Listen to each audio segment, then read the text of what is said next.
গুনাহের এক নাম্বার ক্ষতি,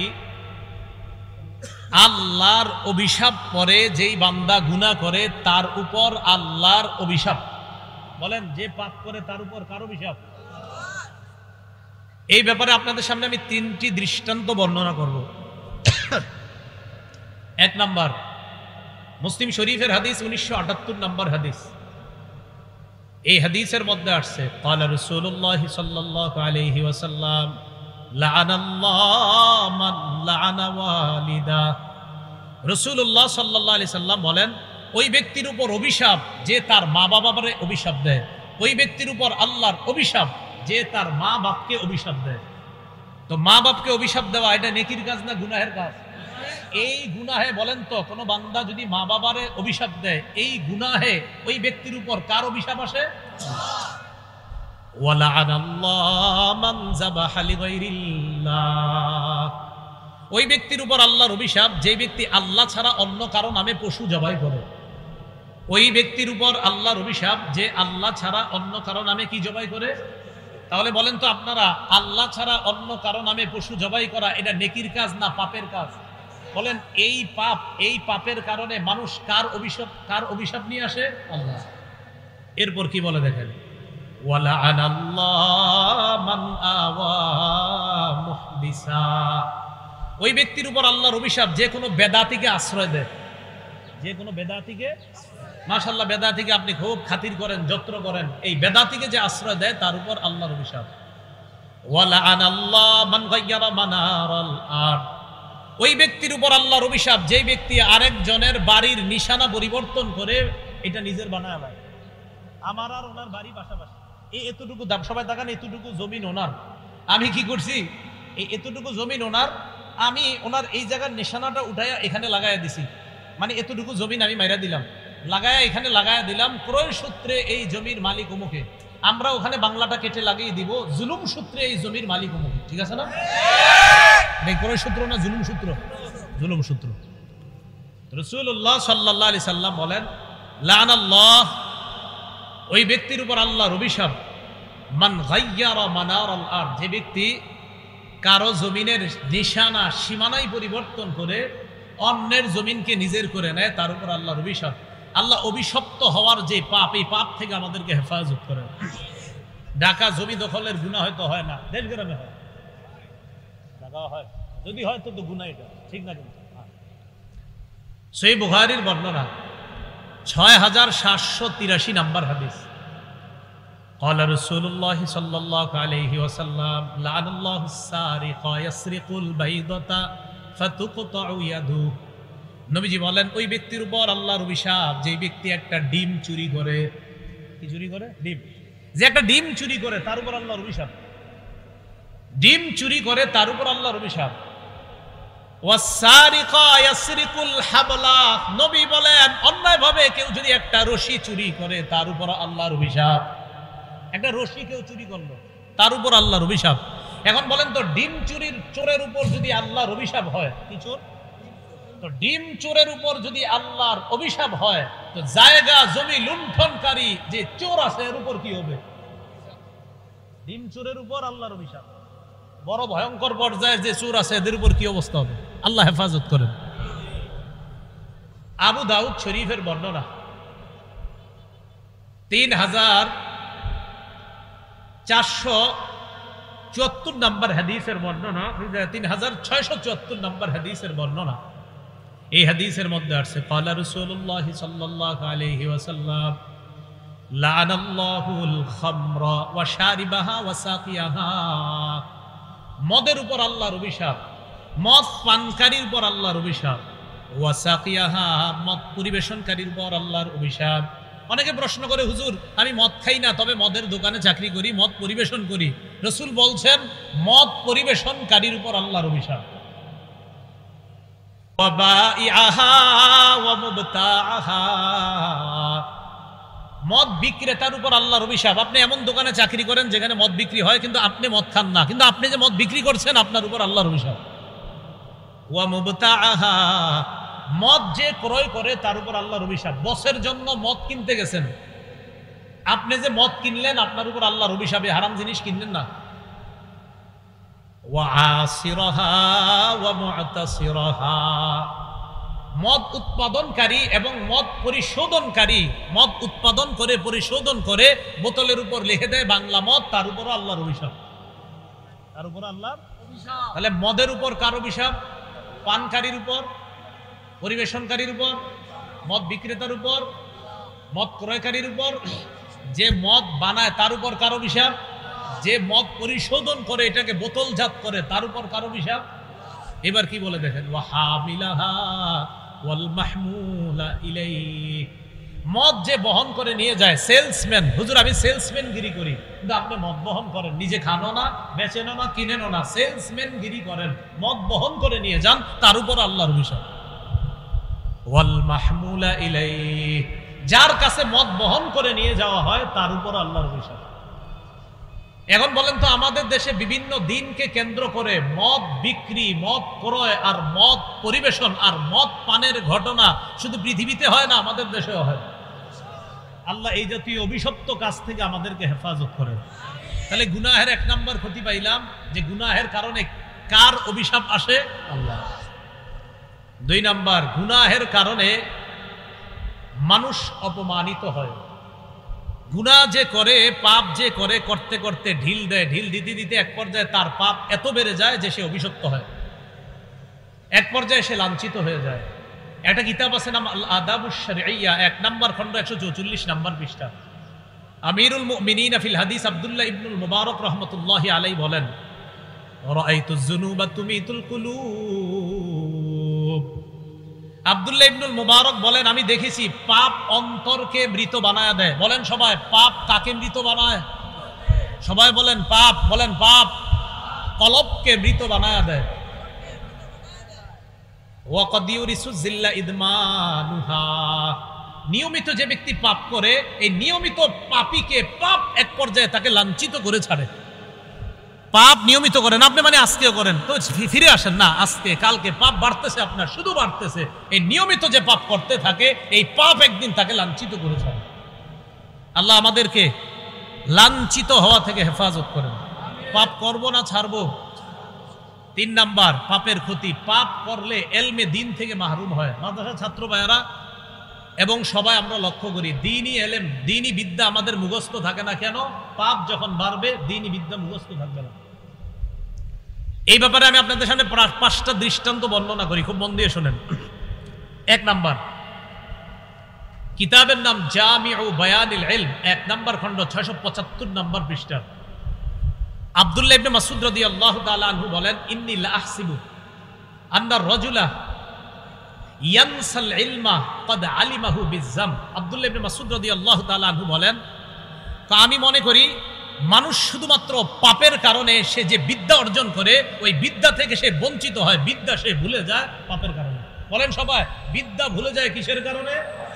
আবার বলেন, ধর্মীয় বিদ্যা মানুষ ভুলে যায় কিসের কারণে? পাপের কারণে। দ্বিতীয় দৃষ্টান্ত, ইমাম আবু হানিফা রাহমাতুল্লাহ আলাইহির নাম শুনছেন তো সবাই? আল ইমামুল আযম নুমান ইবনে সাবিত, আল ইমামুল আযম আবু হানিফা রাহমাতুল্লাহ আলাইহি, কিতাবের নাম আল জাওয়াহিরুল মুদিয়্যা, 2 নম্বর খণ্ড 478 নম্বর পৃষ্ঠা। কানাল ইমাম আবু হানিফা রাহিমাহুল্লাহ ইযা আশকালাত আলাইহিল মাসআলা, ইমাম আবু হানিফা রাহমাতুল্লাহর যখন কোনো মাসালায় খটকা লাগতো, ভুলে যাইতেন না, যদি খটকা লাগতো যে এটা কি হালাল না হারাম, এটা কি জায়েজ না নাজায়েজ, এরকম খটকা লাগছে ওনার, তো মনে করেন ওনার সামনে তো দলিল আদিল্লা সব আছে, তো সব দিকেই দলিল আছে, কিন্তু দলিলের তো একটা সমাধান আছে, দলিলের কি আছে? একটা সমাধান, তো সমাধান আসতেছে না। তো ইমাম আবু হানিফা তখন উস্তাদ ছাত্রদেরকে বলতেন, ক্বাল লি আসহাবিহি মা হাযা ইল্লা লিযামবিন ক্বাদ আহদাসতু। ইমাম আবু হানিফা বলতেন, মা হাযা ইল্লা লিযামবিন ক্বাদ আহদাসতু, দেখো এই যে আমার মাসালা খটকা লাগছে কেন জানো? আমার নিশ্চিত কোনো গুনাহ হইছে, এই কারণে খটকা লাগতেছে, গুনাহ না হইলে খটকা লাগতো না। এত বড় একজন ইমাম, উনি নিজেকে গুনাহগার মনে করতেছে যে আমার কেন খটকা লাগলো। ওয়া কানা ইস্তাগফিরু, ইস্তিগফার করা শুরু করতেন। ওয়া রুবামা কামা ওয়া সাল্লা, কখনো কখনো নামাজে দাঁড়িয়ে যাইতেন। নামাজে দাঁড়ানোর পর ফাতান কাশিফা লাহুল মাসআলা, আল্লাহ তাকে মাসালার সমাধান দিয়ে দিতেন। তখন ইমাম আবু হানিফা বলতেন, রাজাউতু আন তিবা আলাইয়া, আমার আশা আল্লাহ আমার তওবা কবুল করছে। আমার তওবা আল্লাহ কবুল করেছেন বিধায় এই বিদ্যা আল্লাহ আমাকে জানিয়ে দিয়েছেন। খটকা লাগছে, এই খটকার সমাধান আল্লাহ কেন দিছে? নিশ্চিত কোনো অপরাধ ছিল, আর আমার অপরাধ ক্ষমা আল্লাহ যে করেছেন এটার দলিল হলো এই মাসালার সমাধান আমি পেয়ে গেছি। আমার রব নিশ্চিত আমার তওবা কবুল করে এই মাসালার সমাধান আমাকে দিয়ে দিয়েছেন। দৃষ্টান্ত নাম্বার 3, আল্লাহ আলী ইবনুল খাশরাম, এক বড় বিখ্যাত আলেম। উনি ওয়াকি ইবনুল জাররাহ রাহমাতুল্লাহ আলাইহির ব্যাপারে বলেন, বুখারী শরীফের ব্যাখ্যা গ্রন্থ যিনি লিখছেন ফাথুল বারী, তার নাম ইবনু হাজার আসকালানী, তার একটা কিতাব আছে তাহজিবুত তাহজিব। এই কিতাবের 2 নম্বর খণ্ড 129 নম্বর পৃষ্ঠা, সেখানে আলী ইবনুল খাশরাম তিনি বলেন, রাআইতু ওয়াকি ইবনুল জাররাহ মা রাআইতু ওয়াকিআন মা রাআইতুহু বিয়াদিহি কিতাবান কাত্তু। ওয়াকি ইবনুল জাররাহকে আমি কখনো কলম দিয়ে লিখতে দেখি নাই। ওয়াকি ইবনুল জাররাহকে আমি কখনো কলম দিয়ে লিখতে দেখি নাই। ইন্নামা হুয়া ইয়াহফাজু, উনি সব মুখস্থ করে ফেলতেন, উনি কলম দিয়ে কিছু লিখতেন না, সব মুখস্থ করতেন। ফাসালতুহু আন দাওয়াইল হিফজি, আমি তাকে জিজ্ঞাসা করলাম, আচ্ছা আপনি এত মুখস্থ শক্তি কিভাবে, আপনি এত মুখস্থ থাকে কিভাবে? তিনি জবাব দিলেন, তারকুজ যুনুব, গুনাহ ছেড়ে দেওয়া। মা জাররাবতু মিসলাহু লিল হিফজি কাত্তু, গুনাহ ছেড়ে দেওয়ার মতো মেধা শক্তি বৃদ্ধি পায় অন্য কোনো আমলে এত বৃদ্ধি পায় না। মানুষ গুনাহ যত ছাড়বে তার মেধা, হেফাজত শক্তি, তার মেধা, তার ধারণ ক্ষমতা আল্লাহ তত বাড়াবে। যে যত বেশি গুনাহ ছাড়বে তার ধারণ ক্ষমতা আল্লাহ তত বেশি বাড়িয়ে দিবে। কুওয়াতে হাফেজা, আল্লাহ তার তত বেশি বাড়িয়ে দিবেন। ওয়াকি ইবনুল জাররাহ বলেন, তারকুজ যুনুব, গুনাহ ছেড়ে দেওয়ার কারণেই আমি যা পড়ি আমার সব মুখস্থ হয়ে যায়, এজন্য আমি কিছু লিখি না। ওয়াকি ইবনুল জাররাহ বলেন। তাহলে বলেন তো ধর্মীয় বিদ্যা ভুলে যাওয়ার কারণ কি? বলেন তো গুনাহ করা। বলেন কি করা? 4 নম্বর দৃষ্টান্ত, মালিক ইবনু আনাস, ওনার ছাত্র ইমাম শাফি রহমতুল্লাহ আলাইহি, কিতাবের নাম দিওয়ানুশ শাফি একটা কিতাব আছে, আরেকটা কিতাব আছে নাম তাহজিবুল আসমা লিল ইমাম আন-নববী রাহমাতুল্লাহি আলাইহি। মুসলিম শরীফের ব্যাখ্যা গ্রন্থ যিনি লিখছেন ইমাম নববী, এবং যার বিখ্যাত কিতাব রিয়াজুস সালিহিন, এই ইমাম নববীর একটা কিতাব আছে নাম তাহজিবুল আসমা। এই কিতাবের 1 নম্বর খণ্ড 47 নম্বর পৃষ্ঠায় তিনি আনেন, মালিক ইবনু আনাস রাহমাতুল্লাহি আলাইহি তার ছাত্র ইমাম শাফিকে বলেন, ইন্নাল্লাহা আলকা আলা কলবিকা নূরা। মাদ্রাসার ছাত্র ভাই যারা আছেন এবং কলেজ ভার্সিটির ছাত্র যারা আছেন সবাই শুনেন, আপনার ভিতরে যখন কোরআন সুন্নাহর কোনো বিদ্যা আসবে, মনে করবেন আপনার কলবে আল্লাহ প্রদত্ত নূর আসছে, নূর। তো ইমাম শাফির উস্তাদ তাকে বললেন, আল্লাহ তোমার কলবে নূর দান করছে। বলেন নূরের অর্থ আলো। বলেন কি? এই আলো কিসের আলো? বলেন কোরআন সুন্নাহের আলো। কিসের আলো? তো ইমাম শাফিকে বলেন, আল্লাহ তোমার কলবে কোরআন সুন্নাহর আলো দান করছে। ফালা তুতফিহু বিজুলমাতিল মাসিয়া, গুনাহের অন্ধকার দিয়া এই আলোটা তুমি নিভায়া দিও না। গুনাহের অন্ধকার দিয়া এই আলোটা তুমি নিভায়া দিও না। বলেন আমার সাথে সবাই, আমাদের কলবে যেই নূর আসবে, যেই আলো আসবে, এই আলোকে কিসের অন্ধকার দিয়ে নিভানো যাবে না? গুনাহের। এজন্য ছাত্র ভাই যারা আছেন, বিশেষ করে মাদ্রাসার, আপনারা তো পড়েন কোরআন সুন্নাহ। কোরআন সুন্নাহ আর গুনাহ একসাথে কলবে থাকবে না, মাথা রাখবেন। কোরআন সুন্নাহ আর গুনাহ এক কলবে আপনি রাখবেন না। কলবে হয়তো কোরআন সুন্নাহ রাখতে হবে, না হয় গুনাহ। গুনাহ থাকবে আবার কোরআন সুন্নাহর আলো থাকবে না। কোরআন সুন্নাহর আলো তখন থাকবে যখন কলব গুনাহ মুক্ত হবে। 5 নম্বর দৃষ্টান্ত, ইমাম শাফি রহমতুল্লাহ আলাইহি বলেন, দিওয়ানুশ শাফি কিতাবের নাম 67 নম্বর পৃষ্ঠা। ইমাম শাফি রহমতুল্লাহ আলাইহি বলেন, শাকাউতু ইলা ওয়াকিইন সুআ হিফজি, আমি আমার উস্তাদ ওয়াকি রহমতুল্লাহ আলাইহির কাছে শিকায়াত করলাম, অভিযোগ করলাম, হুজুর আমি যা পড়ি সব ভুলে যাই, কি করব? ফারশাদানি ইলা তারকিল মাআসি, আমাকে তিনি বললেন গুনাহ ছেড়ে দেওয়ার জন্য। ফাইন্নাল ইলমা নূরুম মিন ইলাহি, তিনি বললেন এলেম, কোরআন সুন্নাহর এলেম হলো আল্লাহর পক্ষ থেকে নূর। বলেন কোরআন সুন্নাহর বিদ্যা এটা কার পক্ষ থেকে নূর? ওয়া নূরুল্লাহি লা ইউতা লিআসি, আল্লাহর নূর এটা কোনো গুনাহগারকে দেওয়া হয় না, কোনো নাফরমানকে আল্লাহর নূর দেওয়া হয় না। আল্লাহ গুনাহ থেকে বেঁচে আমাদের কলবটাকে যেন কোরআন সুন্নাহর আলোকে আলোকিত করতে পারে, আল্লাহ তৌফিক দান করুন। গুনাহের 4 নাম্বার ক্ষতি, খুব মন দিয়ে শুনবো, গুরুত্বপূর্ণ কথা। 4টা 5টা 10টা 20টা সূরা যাদের মুখস্থ আছে এবং যারা হাফেজ, সবাই হাত তোলেন। সবার তো এরকম মুখস্থ আছে না? 3টা 4টা 5টা সূরা সবার মুখস্থ আছে না? তাহলে আবার হাফেজ সাহেব সবার আছে না মুখস্থ? ঘটনা চক্রে আপনাদের মধ্যে অনেকে আছেন 10টা সূরা মুখস্থ করার পর 8টা মুখস্থ আছে, 2টা ভুলে গেছে, আসেনি? খবর আছে, কি আছে? খবর আছে। গুনাহের 4 নাম্বার ক্ষতি কোরআন ভুলে যাওয়া। বলেন নাউজুবিল্লাহ। গুনাহের 4 নাম্বার ক্ষতি কি ভুলে যাওয়া? কোরআন ভুলে যাওয়া। সহিহ বুখারীর 5033 নম্বর হাদিসের বর্ণনা। قال رسول الله صلى الله عليه وسلم تعاهدوا القرآن। নবীজি বলেন তোমরা নিয়মিত কোরআন চর্চা অব্যাহত রাখবে, নিয়মিত কোরআন চর্চা করবা। فوالذي نفسي بيده له أشد تفصيا من الإبل في عقلها। রাসূলুল্লাহ সাল্লাল্লাহু আলাইহি সাল্লাম বলেন একটা উটের বাঁধন খুলে দিলে এই বাঁধনহারা ওটটা যত দ্রুত পালিয়ে যাবে, তুমি কোরআন শিখার পর যদি চর্চা অব্যাহত না রাখো, কোরআন ওই ওটের চেয়ে আরো দ্রুত গতিতে তোমার থেকে পালিয়ে যাবে। তাহলে কোরআন শিখার পর চর্চা না করাটাই গুনাহ, আর এই গুনাহের কারণে কোরআন ভুলে যাবেন। হ্যাঁ, আপনি পড়েন, ডেলি নিয়মিত চর্চা করেন, কিন্তু তারপরেও ভুলে যান, এটার জন্য আল্লাহ আপনাকে পাকড়াও করবে না। কিন্তু চর্চার অভাবে যদি ভুলেন তাহলে পাকড়াও করবে। একটা হলো চর্চা করে আর একটা চর্চা করে না। চর্চা করার পরেও ভুলে গেলে আল্লাহ এটা আপনাকে মাফ করবে না, আমার বান্দা চেষ্টা করছে ভুলে যায়। আরেকটা হলো আপনি 15 বার হেফজ করছেন, তো পড়ার পরে আর চর্চা করেন না। সাবধান, চর্চা করতে হবে, না হয় আল্লাহর সামনে দাঁড়ানোর জন্য তৈরি থাকেন। আবুল আলিয়া রহমতুল্লাহ আলাই কিতাবুজ জুহদ, এই কিতাবের 1 নম্বর খণ্ড 304 নম্বর পৃষ্ঠার মধ্যে আসছে, তিনি বলেন কুন্না নাউদ্দু মিন আযমিজ যুনুব আইয়াতাআল্লামা রাজুলুল কুরআন ফায়ানামু আনহু হাত্তা ইয়ানসা। ভাই মেহেরবানি করে এই জায়গার বাংলাটা মন দিয়ে শুনেন। আবুল আলিয়া রহমতুল্লাহি আলাই বলেন, ভাই আমরা আমাদের যুগে সবচেয়ে বড় অপরাধ মনে করতাম কোনটাকে জানো? কোন ব্যক্তি কোরআন শিখার পর অলসতার কারণে, চর্চার অভাবে কোরআনের কিছু অংশ শিখছে, শিখার পরে আর চর্চা করে নাই। এই চর্চার অভাবে সে কোরআনটা ভুলে গেছে। এক পর্যায়ে চর্চা না করতে করতে কোরআন ভুলে গেছে। 10টা সূরা শিখছিল, 5টা ভুলে গেছে। হাফেজ হয়েছিল, এখন আর তার 20 পারা মুখস্থ নাই। চর্চার অভাবে যেই ব্যক্তি এইভাবে কোরআন ভুলে যাইতো, আমাদের যুগে আমরা এটাকে সবচেয়ে বড় অপরাধ হিসাবে গণ্য করতাম।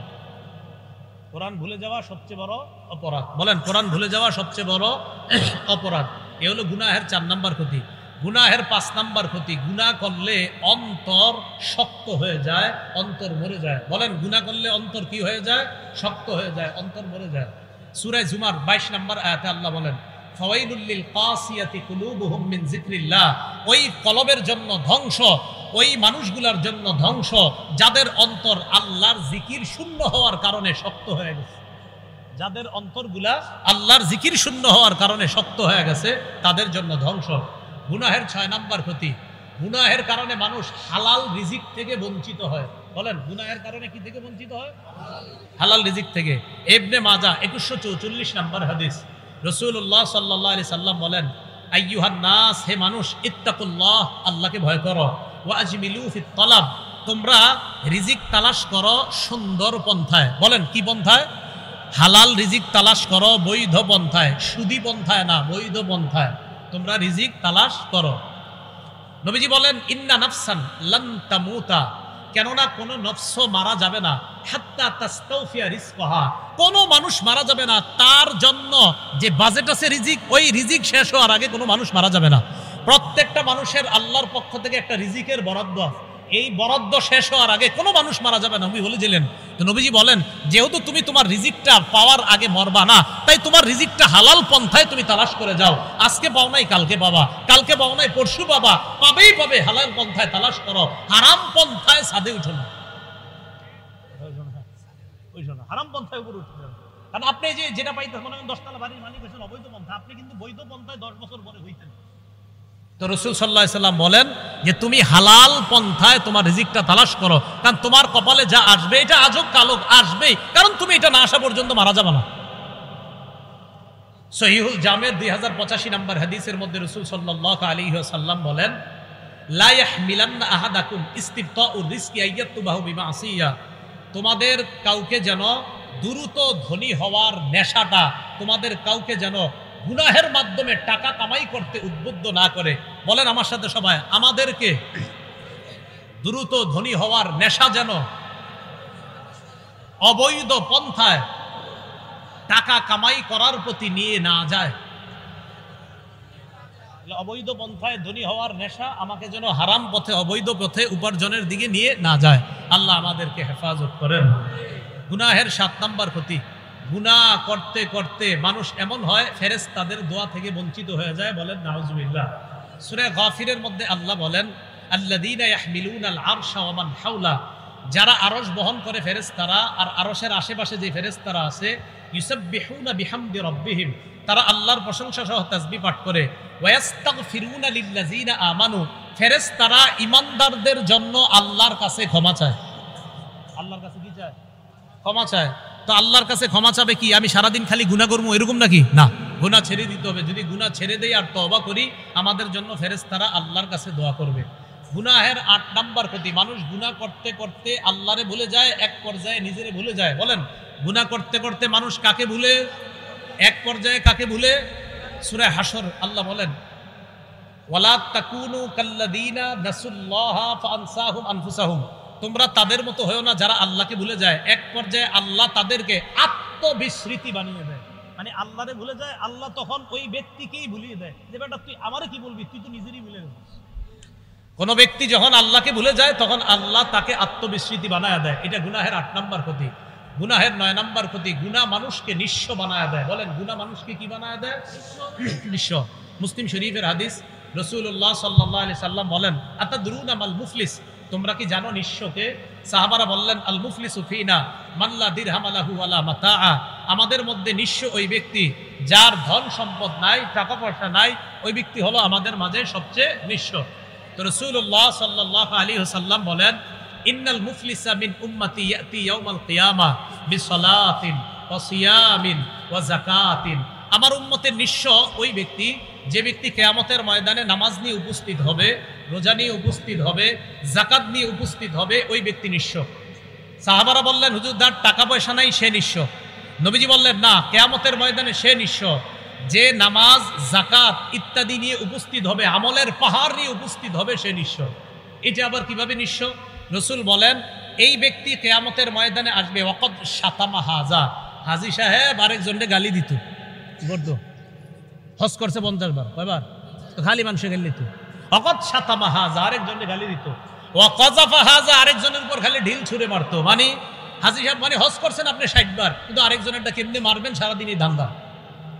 ও দরবা হাজা, আরেকজনে প্রহার করলেন। ও সাফাকা দামা হাজা, আরেকজনের রক্তপাত ঘটাইলেন। ও আকালা মালা হাজা, আপনি আরেকজনের সম্পদ অন্যায়ভাবে ভক্ষণ করলেন। কিয়ামতের ময়দানে সব পাওনাদাররা আসবে, আসার পর ফায়ুতা হাদা মিন হাসানাতি ওয়া ইউতা মিন হাসানাতি, অমুককে তার নেক দেওয়া হবে, অমুককে তার নেক দেওয়া হবে। হাত্তা ইদা ফানিয়াত হাসানাতু, এক পর্যায়ে যখন তার নেকিগুলা শেষ হয়ে যাবে, উখিযা মিন খতায়াহুম, তখন তাদের গুনাহগুলা, মানে যারা পাওনাদার, এই পাওনাদারদের গুনাহগুলা তাদের থেকে আনা হবে। আনার পর তুরিহা আলাই, তখন ওই গুনাহগুলা এনে যেই ব্যক্তি দুনিয়াতে অন্যায় করে গেছে তার উপর এগুলাকে দেওয়া হবে। এই গুনাহগুলা সব তার উপর নিক্ষেপ করা হবে। এক পর্যায়ে তাকে গুনাহের পাহাড় দিয়ে জাহান্নামে নিক্ষেপ করা হবে।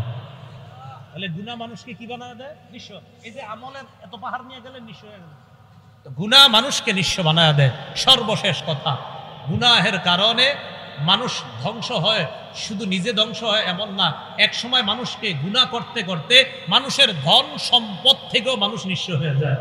আল্লাহ সূরা কসসের মধ্যে বলেন ৭৬ থেকে ৮১ নম্বর আয়াত, কারুনকে আল্লাহ ধন সম্পদ দান করেছে, অহংকার করেছে। এক পর্যায়ে আল্লাহ বলেন ফাখাসাফনা বিহি ওয়া বিদারিহিল আরদ, আমি কারুনকে আর কারুনের ধন সম্পদ বাড়িঘর যা আছে সব মাটির নিচে দাফন করে দিলাম। আল্লাহ পাক রব্বুল আলামিন আমাদের সকলকে একটু একটু পরীক্ষা হবে। বলেন তো কয় গরম থেকে জাহান্নামের গরমের কথা মনে হয়? 1 নাম্বার, 2 নাম্বার জ্বর, 3 নাম্বার আগুন। 3 নাম্বার কি? আগুনের গরম। তো এই গরমের মৌসুমে আমরা কোনো গুনাহ করব না, বরং কবরের গরম আর জাহান্নামের গরমকে আমরা স্মরণ করব। এই স্মরণে আমরা দুনিয়া থেকেই যেন জাহান্নামের আগুন থেকে বেঁচে দুনিয়া থেকে থাকতেই যেন নিরাপত্তা নামাটা নিয়ে যেতে পারি। আল্লাহ তৌফিক দান করেন।